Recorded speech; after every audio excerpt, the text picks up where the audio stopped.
الحمد لله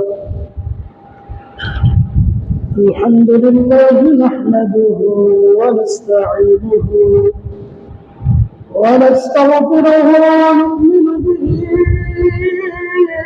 ونتوكل عليه ونعوذ بالله من شرور أنفسنا ومن سيئات أعمالنا من يهده الله فلا مضل له ومن يضلله فلا هادي له ونشهد أن سيدنا وسندنا وحبيبنا وحبيب قلوبنا ومولانا ومرجعنا محمد وعلى آله وأصحابه وبارك وسلم. قال الله تعالى في كلامه المجيد وفي الفرقان الحميد: أعوذ بالله من الشيطان الرجيم. وبفضلك بسم الله الرحمن الرحيم. يا أيها الذين آمنوا هل أدلكم على تجارة تنجيكم من عذاب أليم تؤمنون بالله ورسوله وتجاهدون في سبيل الله بأموالهم وأنفسكم وذلكم خير لكم إن كنتم تعلمون. وأيضا قال الله تعالى في شان عبده آمرا ومخبرا: إن الله وملائكته يصلون على النبي يا أيها الذين آمنوا صلوا عليه وسلموا تسليما. اللهم صل على سيدنا مولانا محمد وعلى آل سيدنا مولانا محمد. اللهم صل على سيدنا مولانا محمد وعلى آل سيدنا مولانا نبي دوقنا من البشائر الأرض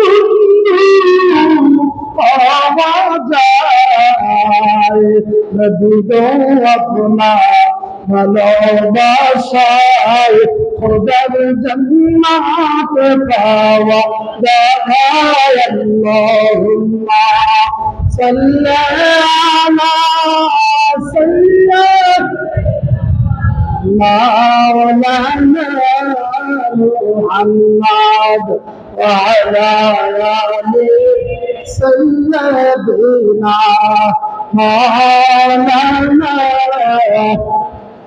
لا إله إلا الله لا إله إلا الله لا إله إلا الله لا إله إلا الله لا إله إلا الله لا إله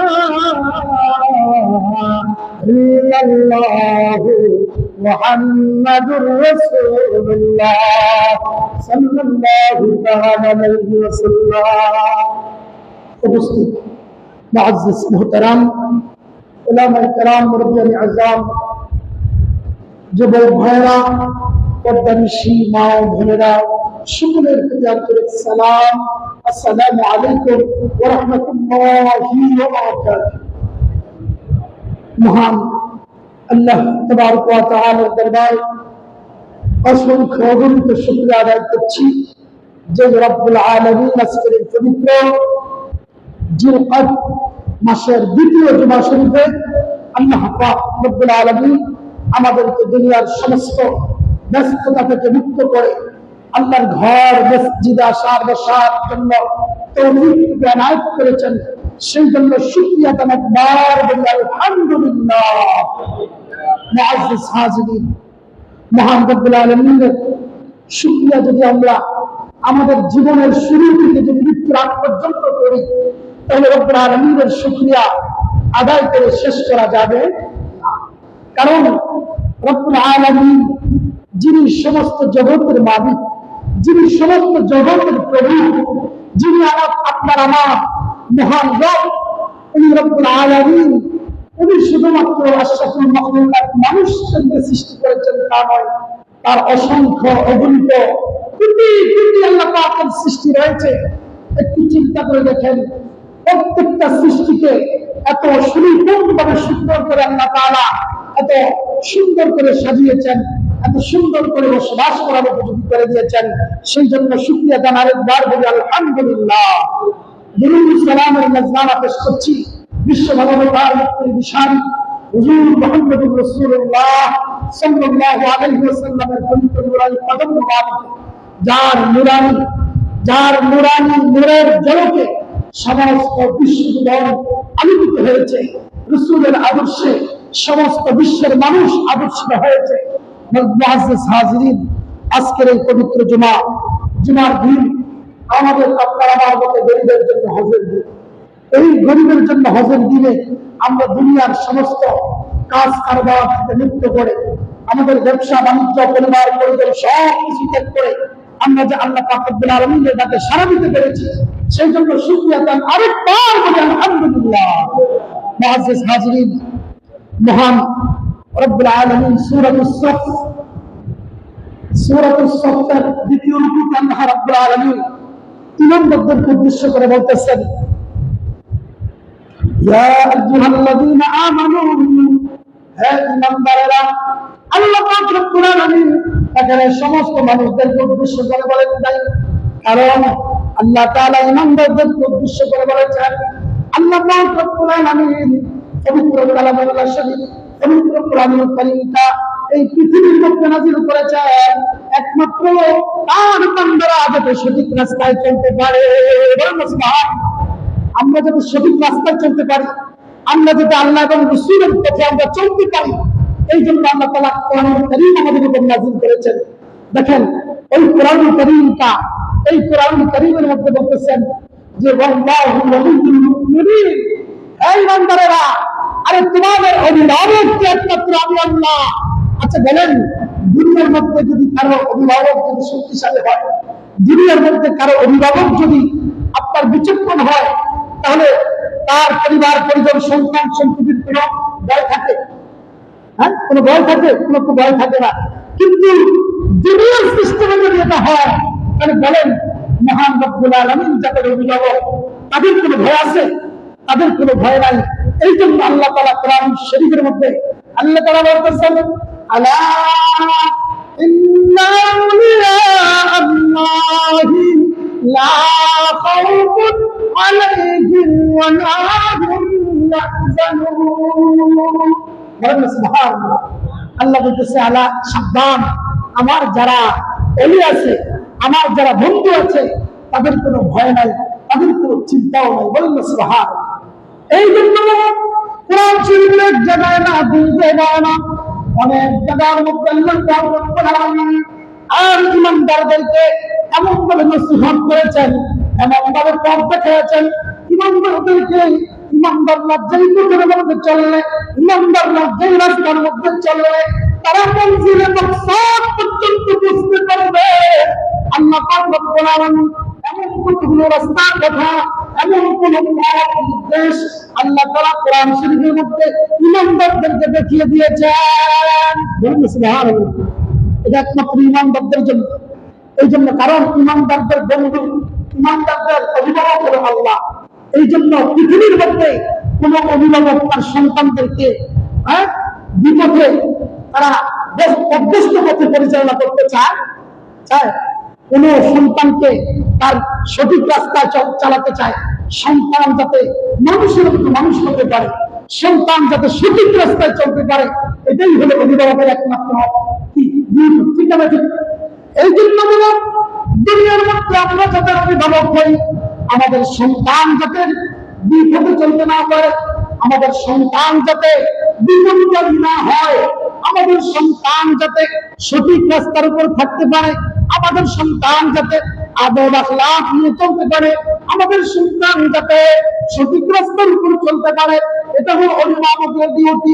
এই জন্য বাবা আল্লাহ পাক রব্বুল আলামিন কোরআন শরীফের মধ্যে বলতেছেন, আল্লাহু ওয়ালিয়ুল মুমিনিন, ইমানদারেরা তোমাদের অভিভাবক হলো আমি আল্লাহ, যেই আল্লাহ রাব্বুল আলামিন ইমানদারের অভিভাবক হয়েছেন। আচ্ছা বলেন, ওই ইমানদারদেরকে আল্লাহ পাক বিপদে চালাবেন না। এই জন্য আল্লাহ পাক রব্বুল আলামিন ইমানদারদের সামনে, ইমানদারদেরকে আল্লাহ তাআলা কোরআন শরীফের মধ্যে কতগুলো নসিহত করেছেন। কোরআন শরীফের বিভিন্ন জায়গায় ইয়া আইয়ুহাল্লাযীনা আমানু তাকুল্লাহ, ইয়া আইয়ুহাল্লাযীনা আমানু, ইয়া আইয়ুহাল্লাযীনা আমানু এই বলে সম্বোধন করেছেন। সূরাতুস সাফের দ্বিতীয় রূপে আল্লাহ পাক রব্বুল আলামিন ইমানদারদেরকে একটা অর্ডার দিচ্ছেন, ইমানদারেরা ইয়া আইয়ুহাল্লাযীনা আমানু হাল আদুল্লুকুম আলা তিজারাতিন, হে ইমানদারেরা তোমাদেরকে আমি এমন একটা বিষয় কি জানাবো না, এমন একটা ব্যবসার কথা আমি কি তোমাদেরকে এমন একটা ব্যবসার সন্ধান দেব না? যেই ব্যবসা বলছে তুনজিকুম মিন আযাবিন আলীম, যেই ব্যবসা যদি তোমরা করতে পারো তাহলে কঠিন আযাব থেকে তোমরা মুক্তি পেয়ে যাবে। বলুন সুবহানাল্লাহ।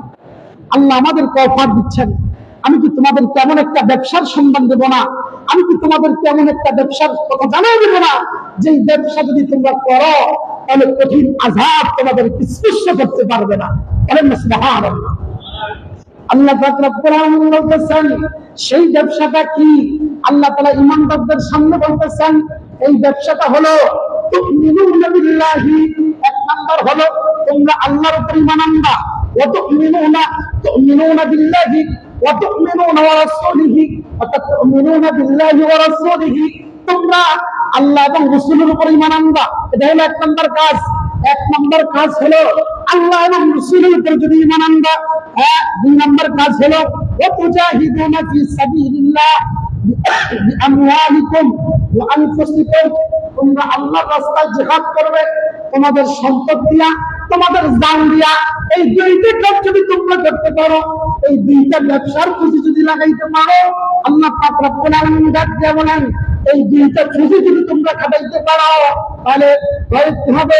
তুনজিকুম মিন আযাবিন আলীম, কঠিন আযাব তোমাদেরকে স্পর্শ করতে পারবে না, কঠিন আযাব তোমাদেরকে বাঁচিয়ে দিবে। বলেন না সুবহানাল্লাহ। দুনিয়ার মধ্যে কঠিন আযাব জাহান্নাম আল্লাহ তাআলা রাখছেন না? আল্লাহ তাআলা জান্নাত বানাইছে, আল্লাহ তাআলা জাহান্নাম বানাইছে। আল্লাহ তাআলা জান্নাত বানাইছে কেমন? আজকের আলোচনার মধ্যে আসবে। দেখেন আল্লাহ বলতেছেন তোমরা যদি তোমাদের কেমন একটা ব্যবসার সম্মান দেব না, যে ব্যবসা যদি তোমরা করতে পারো তাহলে কঠিন আযাব তোমাদেরকে রক্ষা করবে, কঠিন আযাব থেকে তোমরা বেঁচে যাবে, কঠিন আযাব তোমাকে স্পর্শ করতে পারবে না। এই ব্যবসা হলো দুইটা, একটা হলো আল্লাহর প্রতি ঈমান, রাসূলের প্রতি ঈমান। দুই নম্বর হলো নিজের জান দিয়া মাল দিয়া আল্লাহর পথে জিহাদ করা। এই দুইটা জিনিস জিহাদ করা। দেখেন এক নম্বর হলো আল্লাহর প্রতি বিশ্বাস স্থাপন করা। আল্লাহর প্রতি কেমন বিশ্বাস হবে? আল্লাহ আমাদের রব, আল্লাহ আমাদের প্রভু। এই জন্য বাবা আল্লাহ আমাদের প্রভু, এই বিশ্বাস যদি তার অন্তরের মধ্যে থাকে, রাসূল বললেন যাকাতুল ঈমান, এই ব্যক্তিটা ঈমানের মজা পাবে, এই ব্যক্তিটা ঈমানের স্বাদ পাবে।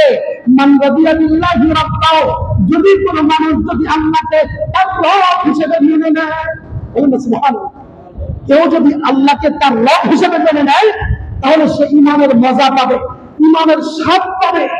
এরপরে বলতেছেন ওয়াবিল ইসলামি দীনান, ইসলামকে যদি ধর্ম হিসেবে মেনে নেয়, এক নাম্বার হলো সে যদি আল্লাহকে যদি রব হিসেবে মেনে নেয়, দুই নাম্বার হলো ইসলামকে যদি তার ধর্ম হিসেবে মেনে নেয়, নবী মুহাম্মদ সাল্লাল্লাহু তাআলা আলাইহি ওয়াসাল্লাম রাসূলা, নবী মুহাম্মদ রাসূলুল্লাহকে যদি রাসূল হিসেবে মেনে নেয়, আল্লাহর হাবিব বলেন এই তিনটা আমল যদি কারো ভিতরে থাকে, ওই লোকটা ঈমানের মজা, ঈমানের স্বাদ অটোমেটিকভাবে তার ভিতরে চলে যাবে।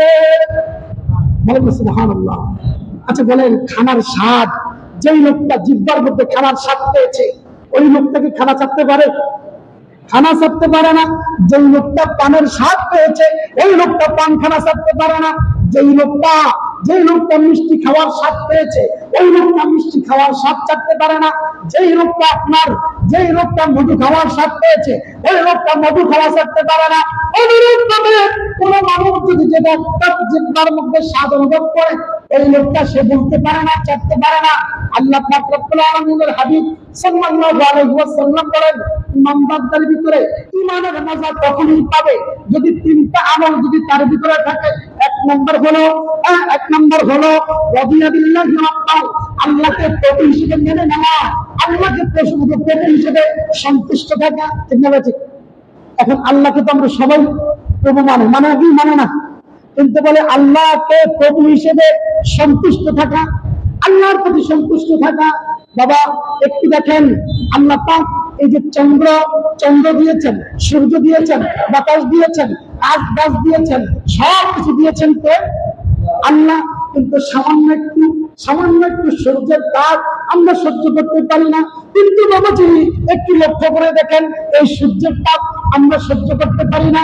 এটা কিন্তু আমাদের জন্য কল্যাণ কিনা? সূর্যের তাপ যদি না থাকে, পৃথিবীর মধ্যে গাছপালা হবে না। শুধু তাই নয়, পৃথিবীতে সবুজ শ্যামল থাকবে না, পৃথিবীতে আলোকিত থাকবে না। এই যে চন্দ্র আলো গ্রহণ করতে পারবে না, অন্ধকার হয়ে যাবে। এই জন্য বাবা সূর্যের কি মহত্ব, গুরুত্ব আমরা তো বুঝি না। এই জন্য গরম, এই যে আম কাঁঠালের সিজন আসছে, আচ্ছা গরম যদি না থাকে আম কাঁঠাল থাকবে না। এই আম কাঁঠাল এটা বান্দার জন্য নিয়ামত কিনা? এটা বান্দার জন্য নিয়ামত। এই জন্য দেখেন আমরা সহ্য করতে পারি না, কিন্তু এটা আমাদের জন্য কল্যাণ। এই জন্য ইমানদারের কাজ হলো সদা সর্বদা আল্লাহর উপর রাজি থাকা, কারণ আল্লাহ তাআলা তার বান্দার ক্ষতি চায় না। আল্লাহ পাক বান্দার জন্য যেটা করেছেন এটা কল্যাণের জন্য করেছেন। এর উপর ইস্তেকামত থাকা। কোন মানুষ যদি অসুস্থ হয়ে যায়, এই অসুস্থ হওয়ার পরে, কারণ এটা যদি আল্লাহর উপর ছেড়ে দেয়, আল্লাহ আমাকে কল্যাণের জন্যই করেছেন, সুস্থ করেছেন, কল্যাণের জন্য অসুস্থ করেছেন, এটা যদি আল্লাহর উপর ছেড়ে দেয়, এই জন্য আমরা তো অসুস্থ হইলে এটা ভুলে যাই। ঠিক না? ঠিক। আমরা গরম করলে আল্লাহ কি বলে যাই। এই জন্য এটার নাম রাদিতু বিল্লাহি রাব্বানা, প্রভু হিসেবে আল্লাহর উপর রাজি থাকা। ইসলাম দ্বীন হিসেবে, দ্বীনের উপর ইসলামকে দ্বীন হিসেবে রাজি থাকা, নবীর উপর রাজি থাকা। এই তিনটা কাজ যদি পরিপূর্ণভাবে করতে পারে, তাহলে ওই লোকটা ঈমানের মজা পাবে। অপর হাদিসের মধ্যে আসছে, তিন ব্যক্তি মান কুন্না ফিহি ওয়াজাদা বিহিন্না হালাওয়াতুল ঈমান, তিন ব্যক্তি ঈমানের মজা পাবে, তিন ব্যক্তি ঈমানের স্বাদ পাবে। এক নাম্বার হলো মান কানা আল্লাহু ওয়া রাসূলুহু আহাব্বা ইলাইহি মিম্মা সাওয়াহুমা, ওই যেই লোকটার কাছে আল্লাহ এবং রাসূল ছাড়া পৃথিবীর মধ্যে আর কিছু প্রিয় নাই। আল্লাহ এবং রাসূল ছাড়া যা কিছু আছে সব কিছু অপ্রিয়, একমাত্র পৃথিবীর মধ্যে আল্লাহ এবং রাসূল তার কাছে সবচেয়ে প্রিয়। বলুন সুবহানাল্লাহ। আল্লাহ এবং রাসূল ছাড়া কিছুই প্রিয় নাই। তার সন্তান প্রিয় না, সম্পদ প্রিয় না, বাড়ি প্রিয় না, গাড়ি প্রিয় না, মানুষ প্রিয় না, নেতা প্রিয় না, এমপি প্রিয় না, চেয়ারম্যান প্রিয় না, কোনো মন্ত্রী প্রিয় না। বাবাজি আমার, আমরা তো মানুষদেরকে মূল্যায়ন করি তার সম্পদ দিয়া, তার সম্পদ দিয়া, তার শক্তি দিয়া, তার ক্ষমতা দিয়া, কিন্তু না, এটার নাম কিন্তু মহব্বত নয়, এটা ঈমানের মজা পাবে না। রাসূল বললেন একমাত্র মহব্বত করতে হবে আল্লাহ এবং রাসূলকে। পৃথিবীর মধ্যে যা কিছু আছে সব কিছুর চাইতে কোন লোক যদি আল্লাহ এবং তার রাসূলকে সবচেয়ে বেশি মহব্বত করে, ওই লোকটার ভিতরে ঈমানের মজা এমনিভাবে ঢুকবে। ওই লোকটাকে যদি টুকরা করা হয়, ওই লোকটাকে যদি আয়না, মনসুর হাল্লাসের কথা শোনেন নাই? মনসুর হাল্লাসকে টুকরা টুকরা করা হয়েছে, কিন্তু আল্লাহ সত্যতা গোস্তের মাংস থেকে আলাদা করতে পারে। যত টুকরা করতেছে মাংস পর্যন্ত আল্লাহ জীবিত করতেছে, আইনাল হক করতেছে। বাবা, এই জন্য বলতেছেন ওরা মানুষের ভিতরে যদি ইমানের মজা যদি ঢুকে যায়, ওই লোকটাকে যদি আপনি টুকরা টুকরা করে দাঁড়ান, কিন্তু আল্লাহকে আলাদা করতে পারবেন না। ওই লোকটাকে যদি সমাজ থেকে বের করে দেন, তাকে আল্লাহকে আলাদা করতে পারবেন না। ওই লোকটাকে যদি আপনি তুচ্ছ তাচ্ছিল্য করেন, তাকে কখনো হ্যায় প্রতিপন্ন করেন, কখনো আল্লাহকে আলাদা করতে পারবেন না। ওই লোকটাকে আপনি যতই অবরুষ্ট করেন, অপমান করেন, আল্লাহকে আলাদা করা যাবে না। এই জন্য বলেন, কারণ ওই লোকটার ভিতরে আল্লাহ এবং রসুলের মহব্বত আছে। আল্লাহ এবং রসুলের মহব্বত সবচেয়ে বেশি যার ভিতরে আছে, ওই লোকটাকে পৃথিবীর কোনো শক্তি আলাদা করতে পারে না। কারণ তার ভিতরে ইমানের মজা এমনিভাবে ঢুকে গেছে, সে ইমান ছাড়া তার কাছে পৃথিবীর মধ্যে কিছু মজা লাগবে না। বলেন সুবহানাল্লাহ। এক নাম্বার। দুই নাম্বার হলো এমন আহাব্বা আব্দান, কোন ব্যক্তিকে ভালোবাসবে, কোন বান্দাকে ভালোবাসবে, কোন বান্দাকে ভালোবাসবে, লা ইউহিব্বু ইল্লাল্লাহ, এই আল্লাহকে পছন্দ, আল্লাহকে রাজি করার জন্য, আল্লাহকে রাজি করার জন্য কোন বান্দাকে ভালোবাসবে। ঠিক আছে? এখন তো আমরা চেয়ারম্যানকে ভালোবাসি, যদি চেয়ারম্যানে খান, চেয়ারম্যানকে যদি সালাম না দেওয়া হয়, চেয়ারম্যানে ক্ষতি করবে। ঠিক না? ঠিক। আবার মেম্বারকে সালাম না দিয়ে ক্ষতি করবে। সমাজ মাতাব্বরকে সালাম না দিলে আপনার ক্ষতি করার আশঙ্কা থাকে। এই জন্য না, এটার নাম নেতৃত্ব। সমাজে যার ক্ষমতা আছে তাকে ভয় করে, তাকে ভয় করে, তাকে ভয় করে সালাম দেয় না, এটার নাম মহব্বত না। ওই মহব্বত কোনটা? মহব্বত হলো তার, সে জাতি ভালোবাসবে, সে কোনো বান্দাকে ভালোবাসবে, কোনো বান্দার উপকার পাওয়ার জন্য নয়, তার ক্ষমতার জন্য নয়, তার চেহারা সুন্দরের জন্য নয়, তার প্রতিপক্ষের জন্য নয়, তার অধিপত্যের জন্য নয়, তার ক্ষমতার জন্য নয়, একমাত্র ভালোবাসবে মহান রব্বুল আলামিনের জন্য। বলেন না সুবহানাল্লাহ। এখন আমরা সমাজের মধ্যে ভালোবাসি যার ক্ষমতা আছে। ঠিক আছে? যার ক্ষমতা আছে আমরা মেম্বারকে ভালোবাসি, চেয়ারম্যানকে ভালোবাসি, আমরা প্রভাবশালী যারা আছে, যারা মানুষদেরকে ত্রাস, মানুষের কাছে ত্রাস, তাদেরকে আমরা ভালোবাসি। কিন্তু দাদা, এটার নাম ভালোবাসা নয়, এটার নাম ভালোবাসা নয়। এই ভালোবাসার বিনিময় আপনি কিছুই পাবেন না। কিন্তু আল্লাহ রাসূল বললেন, আরে তোমরা তো একজন মুসলমান আরেকজন মুসলমানকে ভালোবাসবে, এটা হলো মুসলমানদের হক। কিন্তু ভালোবাসবে কার জন্য? তার সম্পদের জন্য না, তার চেহারা সুন্দর এই জন্য না, তার ক্ষমতা আছে এই জন্য না, তাকে সম্মান করলে তোমার ক্ষমতা, তুমিও ক্ষমতাবান হবে তাই না। একটা লোক আরেকটা লোককে ভালোবাসবে একমাত্র তার রেভলিউশন, তোমাকে রাজি খুশি করার জন্য। বলেন না সুবহানাল্লাহ। কোন মানুষকে দেখানোর জন্য নয়, কোন মানুষের ক্ষমতা দেখে নয়, কোন মানুষের চেহারা সুন্দর দেখে নয়, কোন মানুষের দাড়ি সুন্দর দেখে নয়, কোন মানুষের যুগ্ম সুন্দর দেখে নয়, কোন মানুষের ক্ষমতা দেখে নয়। কোন ক্ষমতা দেখে কাউকে ভালোবাসা যাবে না। এই জন্য যে তারা ক্ষমতা দেখে ভালোবাসবে সে ইমানের মজা পাবে না। তার ভিতরে ইমানের মজা যখন থাকবে না, ইসলামের ভালো কাজগুলি তার ভিতরে ভালো লাগবে। ঠিক না? ইসলামের ভালো কাজ তার ভালো লাগবে না, সে কেমনে ভালো কাজে বাধা দেওয়া যায়, এটাই তার এক নম্বর ডিউটি থাকবে। বাবাজি আমার, এই জন্য 3 নম্বর হলো ওই লোকটা ফিরে যাওয়া, কুফরিতে ফিরে যাওয়া এমনি ভাবে ঘৃণা করবে।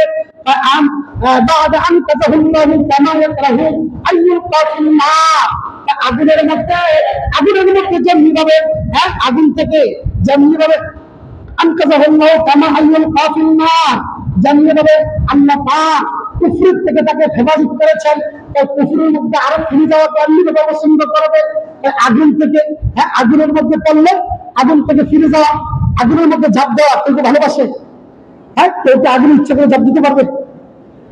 আগুনের মধ্যে পড়াকে যেমনি ভাবে সে অপছন্দ করে, আগুনের মধ্যে ঝাঁপ দেওয়াকে যেমনি ভাবে অপছন্দ করে, এমনি ভাবে কুফরের দিকে ফিরে যাওয়াকে অপছন্দ করবে। রাসূল বললেন, এই 3টা জিনিস যদি তার ভিতরে থাকে, ওই লোকটার ভিতরে ইমানের মজা ঢুকে যাবে। এই ইমানের মজা যখন ঢুকে যাবে, ওই লোকটা নামাজ ছাড়তে পারবে না, ওই লোকটা রোজা ছাড়তে পারবে না, ওই লোকটা হজ ছাড়তে পারবে না, ওই লোকটা যাকাত ছাড়তে পারবে না, ওই লোকটা ভালো কাজ ছাড়তে পারবে না, ওই লোকটা মানুষের উপকার ছাড়তে পারবে না।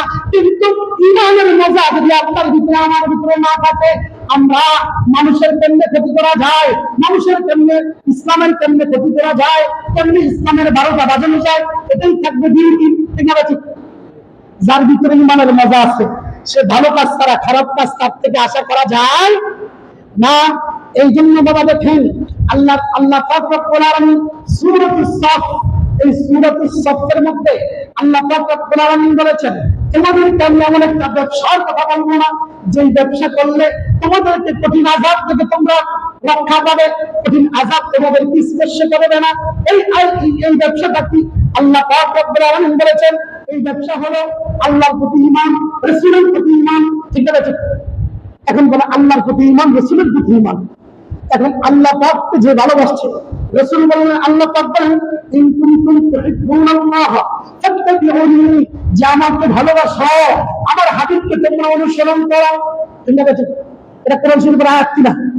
ইন কুনতুম তুহিব্বুনাল্লাহ, কেউ যদি আমাকে ভালোবাসো তাহলে আমার রাসূলের অনুসরণ করো। এখন রাসূলের অনুসরণ করতে বলেছেন, এখন বলতেছেন রাসূলকে অনুসরণ করো। রাসূলের অনুসরণ করো মানে কি? 40 বছরের পরে অনুসরণ করো, 40 বছরের আগে অনুসরণ করা যাবে না, এটা বলছে নাকি? এটা বলছে না। রাসূলের 40 বছর, রাসূলের দুনিয়া থেকে আগমন থেকে শুরু করে রাসূলের দুনিয়া থেকে চলে যাওয়া পর্যন্ত এই হায়াতে জিন্দেগিটা হলো কোরআন শরীফের বাস্তব নমুনা। বলেন সুবহানাল্লাহ। এই কোরআন অনুযায়ী পৃথিবীর কোন মানুষ চলতে পারে নাই। এই কোরআনের বাস্তব নমুনা আল্লাহ তাআলা দ্বিতীয় কাউকে পাঠান নাই। এই কোরআনের বাস্তব উদাহরণ, কোরআনের বাস্তব প্র্যাকটিক্যাল, কোরআনের বাস্তব নমুনা হলো রাসূলুল্লাহ। আয়েশা সিদ্দিকা রাদিয়াল্লাহু তাআলা কে প্রশ্ন করা হয়েছিল আল্লাহর নবী যখন দুনিয়া থেকে চলে গেলেন, আয়েশা রে আমি জানতে চাই রাসূলের আখলাক সম্পর্কে আমাকে জানাও। তখন মা আয়েশা সিদ্দিকা রাদিয়াল্লাহু তাআলা গরম হয়ে গেলেন, চক্ষুগুলো রক্তিম হয়ে গেলেন। হায় হায়, তোমরা তো আল্লাহর নবীর সাহাবী, তোমরা কি প্রশ্ন করেছো? আর তোমরা কি জানো না রাসূলুল্লাহর সারা জীবন, রাসূলুল্লাহ পবিত্র কোরআনের প্রত্যেকটা কোরআন, পুরো কোরআনটাই হলো রাসূলুল্লাহর বাস্তব নমুনা। সুবহানাল্লাহ। রাসূলুল্লাহর আদর্শ এখন বর্তমানে রাসূলুল্লাহকে নিয়ে টানাটানি করতেছে। কেউ বলতেছে নবুয়ত প্রকাশ হয়েছে 40 বছরে, কথা সত্য, কিন্তু নবুয়ত প্রকাশ হয়েছে, প্রকাশ হওয়া এক জিনিস, নবুয়ত হাসিল করা আরেক জিনিস। ঠিক না? তিরমিজি শরীফ সহ সিয়াসিত্তার অসংখ্য হাদিস আছে রাসূলুল্লাহ সাল্লাল্লাহু আলাইহি সাল্লামকে নবুয়ত কখন দিয়েছেন, মা ওয়াজাবাত মিনান নবুয়ত। রাসূলুল্লাহকে প্রশ্ন করা হয়েছে, ইয়া রাসূলুল্লাহ কখন আপনার উপর নবুয়ত এসেছে, নবুয়ত আবশ্যক হয়েছে? তখন আল্লাহর হাবিব বলেন, মা কুনতু বাইনাল মা'i ওয়াত তিন, আদমু বাইনাল মা'i ওয়াত তিন। আদম নবী এখনো মাটি এবং পানির মধ্যে এখনো মিশ্রিত হয় নাই। আদম নবীর বডি বানানো হয়েছে, এখনো মিহি দেওয়া হয় নাই, তখন থেকে আমি নবী ছিলাম। বাবাজি আমার, রাসূল নিয়ে এখন টানাবানি চলছে, এটার নাম ঈমান নয়। যারা রাসূলুল্লাহকে নিয়ে টানাবানি করবে তাদের ভিতরে ঈমানের মজা ঢুকবে। বাবাজি আমার, একটা কথা বুঝতে হবে, বলছে রাসূলুল্লাহকে ভালোবাসার কথা বলেছেন। আচ্ছা বলুন, আপনি যাকে ভালোবাসবেন তার দোষ আপনার কাছে দোষ মনে হবে না? ঠিক আছে? তার দোষ আপনার কাছে থাকবে না। যাকে আপনি ভালোবাসেন তার দোষ আপনার কাছে থাকবে না, কিন্তু যাকে আপনি ভালোবাসেন তার প্রত্যেকটা কাজ আপনার কাছে এক একটা ফুলের সুঘ্রাণের মতো, তার প্রত্যেকটা কর্ম আপনার কাছে আনন্দ দেওয়া। ঠিক আছে? এটা হলো ভালোবাসার উদাহরণ। কিন্তু আপনি যদি কাউকে ভালো না বাসেন, আপনার প্রত্যেকটা কাজ তার কাছে বিষের মতো মনে হবে।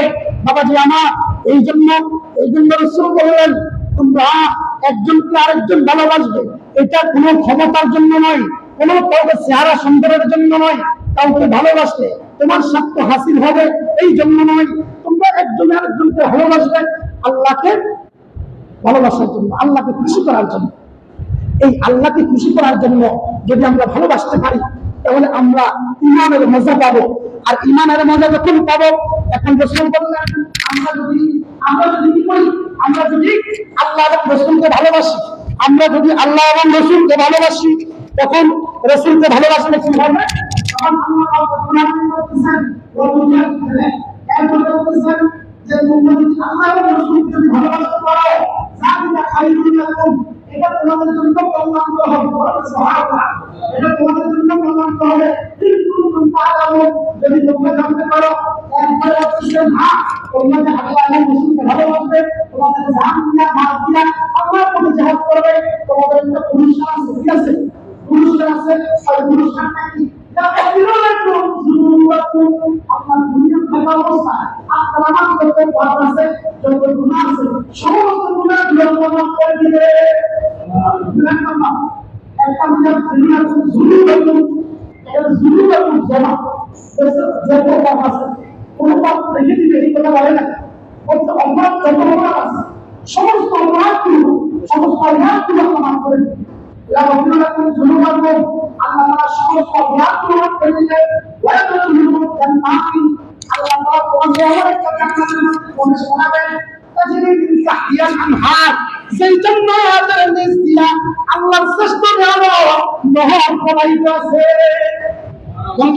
আল্লাহ শ্রেষ্ঠ নিয়ামত নহর, দুধের নহর, শরাবের নহর, এত মধুময়, এত সুন্দর নহর।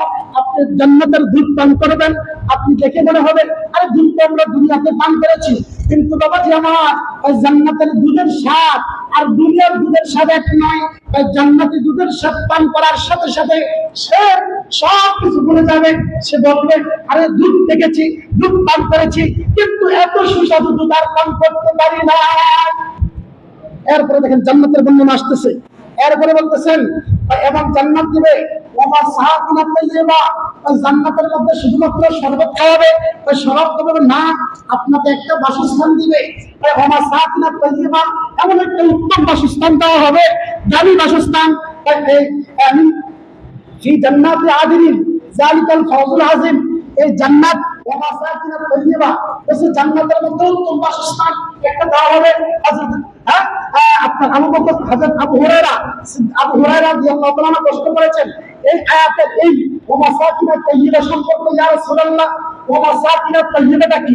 ওয়া সাকিনাত তাইয়্যিবা উত্তম বাসস্থানের বর্ণনা দেন। তখন রাসূল বললেন আরে উত্তম বাসস্থান হলো তোমাদের জন্য জান্নাতের মধ্যে একটা বালাখানা তৈরি করা হবে। আর বালাখানাটা কত বড় জানেন? এই বালাখানার ভিতরে ওই 70টা বাড়ি থাকবে। বলেন সুবহানাল্লাহ। এই বালাখানার ভিতরে 70টা মুটি, যে জান্নাতি মুটি, এই মুটি দিয়া আপনার 70টা বাড়ি এর ভিতরে থাকবে। প্রত্যেক বাড়ির ভিতরে 70টা করে ঘর থাকবে। কয়টা ঘর? 70টা ঘর থাকবে। আর প্রত্যেক ঘরের ভিতরে 70টা করে খাট থাকবে, সারিরা বিছানা থাকবে। কয়টা? 70টা। প্রত্যেকটা বিছানার মধ্যে 70টা করে আপনার বিভিন্ন রঙের জিনিস তারা সাজানো থাকবে। প্রত্যেকটা খাটের ভিতরে আপনার 70 জন করে জান্নাতি হুরেরা থাকবে। বলে সুবহানাল্লাহ। এই জান্নাতি হুরেরা এই খাটের ভিতরে অবস্থান করবে আপনাকে পাওয়ার জন্য, আপনাকে আমাকে পাওয়ার জন্য এই জান্নাতের ভিতরে।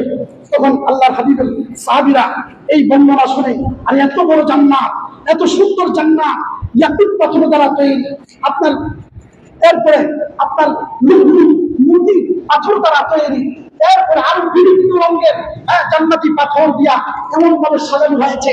আল্লাহ তাআলা জান্নাতি পাথর যে কত মর্যাদা, এটা যদি আমরা না বুঝি তাহলে তো হবে না। এই জন্য জান্নাত থেকে 2টা পাথর দুনিয়ার মধ্যে পাঠাইছে। সুবহানাল্লাহ। জান্নাত থেকে কয়টা পাথর? 2টা পাথর। একটা পাথর হলো যেই পাথরের দিকে আমরা নামাজ পড়ি, ঠিক না? মাকামে ইব্রাহিমের দিকে ফিরে নামাজ পড়ি। এই পাথরটা ছিল জান্নাতি পাথর। এই জান্নাতি পাথর দেখেন, জান্নাতি পাথরের কত দাম, কত। এই জান্নাতি পাথরটার মধ্যে কেউ যদি ঠোঁট লাগায় শোনা দেয়, তার জীবনের সব গুনাহ মাফ হয়ে যায়। দেখছেন? আর ওই জান্নাতি খাটের মধ্যে আপনাকে রাখা হবে, জান্নাতি বাড়ির মধ্যে আপনাকে রাখা হবে। আর এরকম একটা 2টা পাথর নয়, হাজার হাজার কোটি পাথর দ্বারা আপনার জন্য বিছানা তৈরি করা হবে, আপনার জন্য বাড়ি তৈরি করা হবে, আপনার জন্য ঘর তৈরি করা হবে, আপনার জন্য সুন্দর আলিশান আপনার বিভিন্ন বালাখানা তৈরি করা হবে। সুবহানাল্লাহ।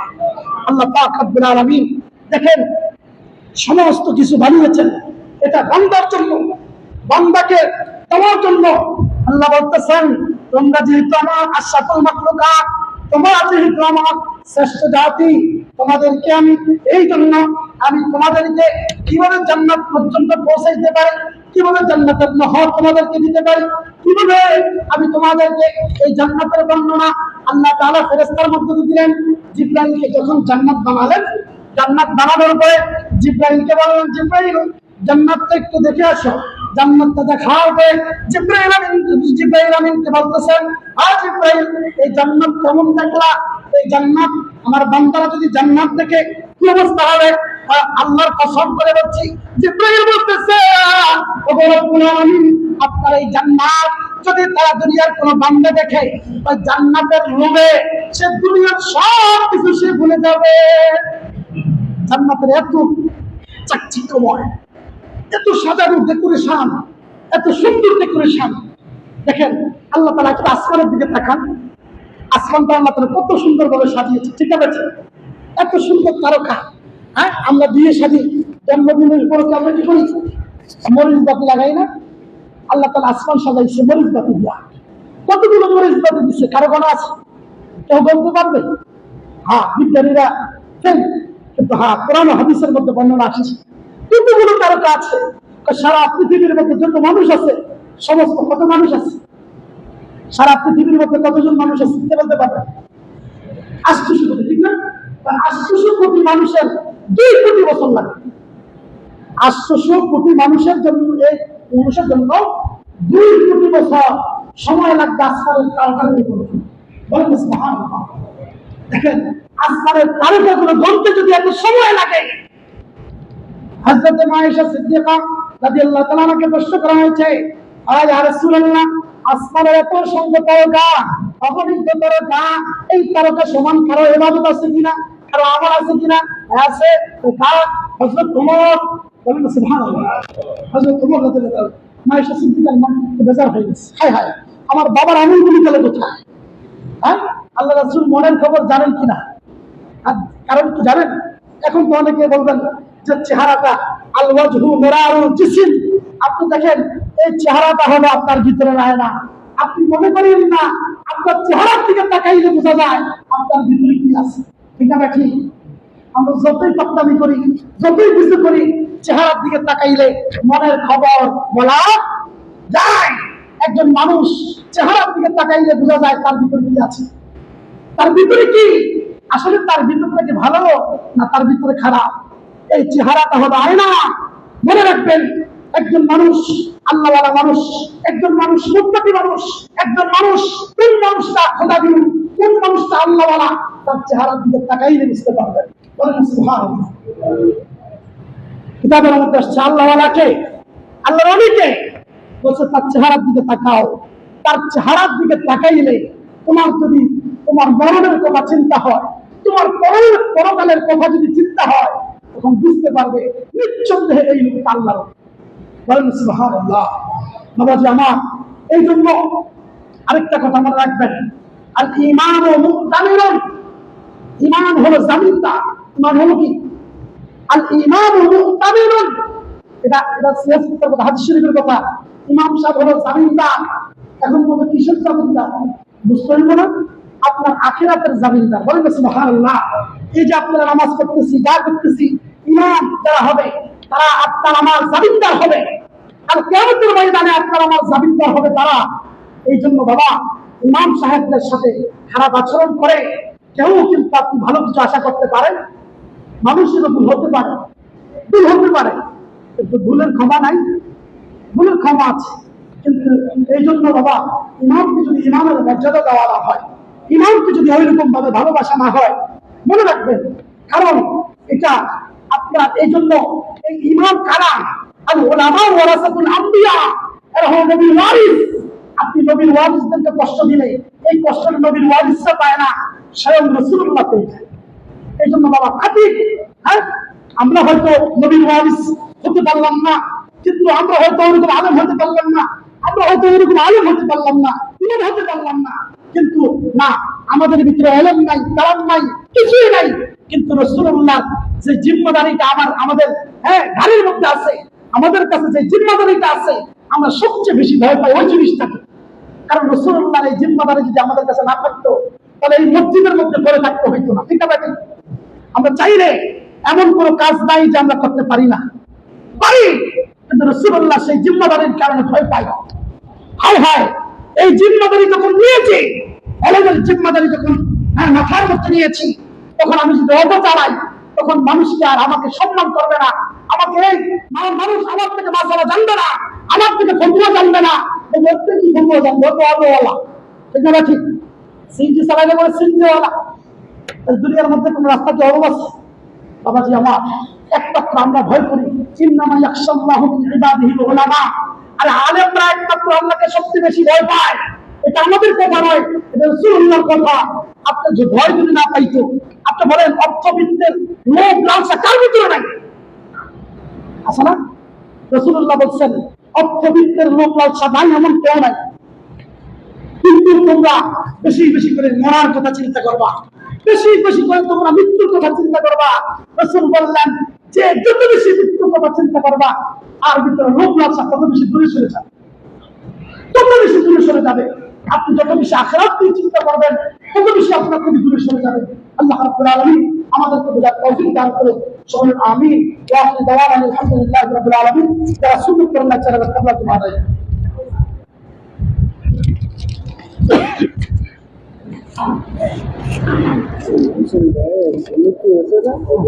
খবর